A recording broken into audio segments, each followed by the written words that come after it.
E aí, Rasta! Esse é o canal Barru, seja bem-vindo. Eu sou o Veloso, vou falar do Bahia que entra em campo hoje pela 22ª rodada da Série A 2023, buscando reabilitação, já que na última rodada o Bahia perdeu para o Botafogo, tomou 3 cocos, saiu do Rio de Janeiro com 3 cocos na sacola e vai pegar novamente um time carioca e precisa devolver a porradinha. Aliás, o Bahia, que já tinha vencido o Vasco na primeira parte do campeonato, o único triunfo que o Bahia tem fora de casa, e agora precisa vencer esse mesmo Vasco jogando na Fonte Nova, um palco onde o Bahia não costuma perder para o Vasco, então precisa fazer valer a sua força e manter esse Tabíves aí vivo até o infinito. Para isso, o Bahia vai ter que resolver um grande problema, que é a ausência do seu principal jogador, o Cauli. E aí, se a gente não pensar fora da caixa, se a gente não buscar soluções diferentes do que imagina, eu acho que a gente pode não ter os resultados que a gente precisa, né? Porque a gente almeja, que seria de um time jogando propositivo, um time jogando com mais força ofensiva, um time que vai nos agradar tanto em relação à performance em campo, quanto também na busca do resultado da partida.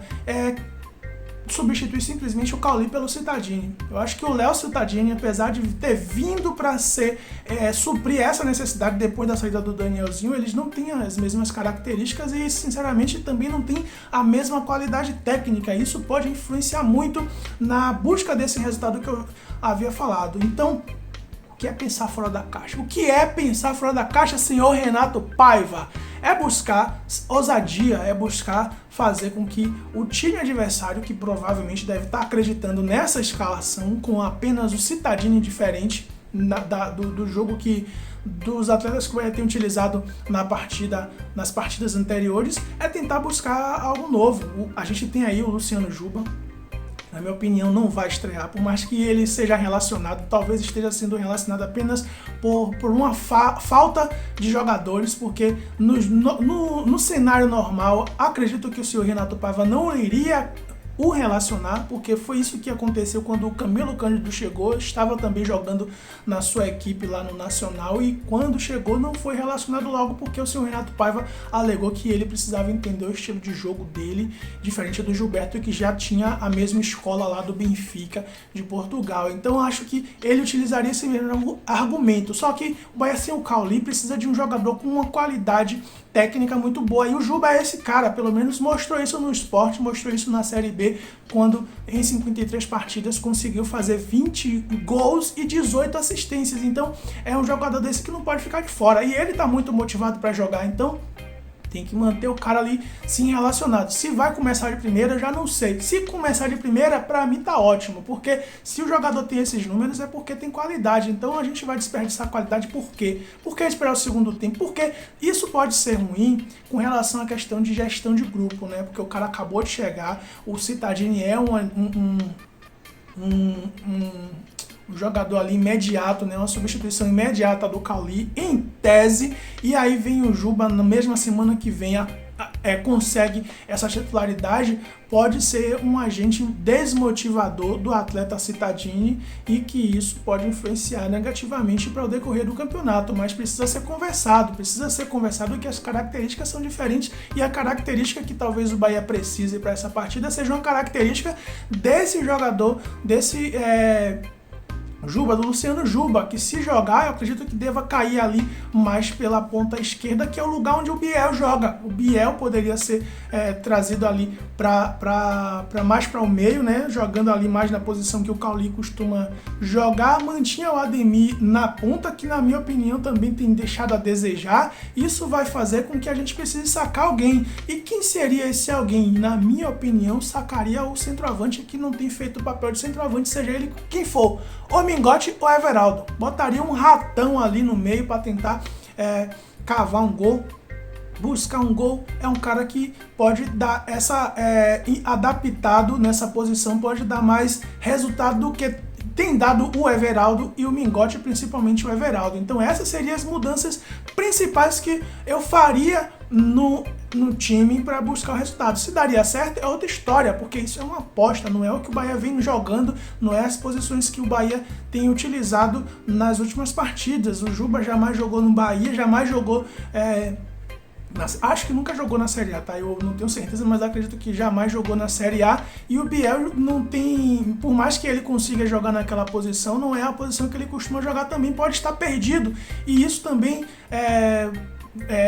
serve para o Tassiano. O Tassiano também seria sacado do time. E o Tassiano que não vem muito bem na competição. O Tassiano que vem deixando a desejar. Eu acho que já poderia ser sacado também. Só que não vai acontecer porque o Acevedo não foi relacionado, não será relacionado nessa partida. Foi liberado para resolver problemas familiares. Ele que já tinha sido liberado na semana passada para poder acompanhar o nascimento da sua filha. Espero que esteja tudo bem aí com a sua família e que ele volte logo para compor esse elenco do Bahia, que eu acho até que ele como reserva me incomoda, porque é um jogador que tinha sido titular por muito tempo e estava muito bem, deu uma caída e eu espero que volte. Talvez até seja problema pessoal que está interferindo no seu futebol. Olha aí, pode ter uma explicação aí a sua queda de produção no Nico Acevedo, mas o Rezende é que deve ser o titular e o Rezende tem que tomar muito cuidado porque o Rezende está pendurado. O Bahia tá com um bocado de jogador pendurado, o Mingote, o Matheus Bahia, o Ademir, acho que... e o Rezende também, tem outros que eu não estou lembrando agora, mas o Rezende é um deles que está... O Vitor Hugo, que também deve ser titular nessa partida, também está pendurado e pode ser jogadores que, se tomar amarelo, vai desfalcar o Bahia para a próxima partida, o que vai resultar em uma nova formação, uma nova equipe, uma nova adaptação, que pode ser muito ruim. Acho que a gente tem que tomar muito cuidado com as faltas. O Bahia é um time que faz muitas faltas, o Rezende é um atleta que faz muitas faltas, porque eu acho que o Rezende é muito lerdo. Ele vai muito lento na bola, às vezes ele recebe a bola e não percebe que vem um jogador atrás dele, aí ele tem que tomar a frente e acaba cometendo falta, e acaba sendo forte, acaba amarelo, acaba sendo amarelado. Então a gente precisa tomar muito cuidado com essas questões de cartões amarelos. E eu acho que hoje o principal problema do Bahia, por mais que o nosso adversário tenha aí se reforçado no sistema ofensivo, né? Tem o Verrete, não sei como é que se pronuncia o nome desse cara aí. O Vegeta, ele chuta bem de fora da área, de dentro da área, é um jogador que incomoda bastante. Tem aí o Payet, o francês, que pode estrear, deve começar no banco, mas tem chance de estrear. A gente não sabe até que ponto esse jogador está no alto nível também aí, para poder performar bem para a equipe adversária. Então a nossa zaga, que tem sido também muito preocupante, tanto no coletivo quanto no individual, principalmente do lado do Vitor Hugo, precisa tomar muito cuidado com o setor ofensivo da equipe adversária. Tem aí o retorno do Léo Pelé, que estava fora do último jogo, já retornou, está jogando agora como zagueiro no Vasco e tem sido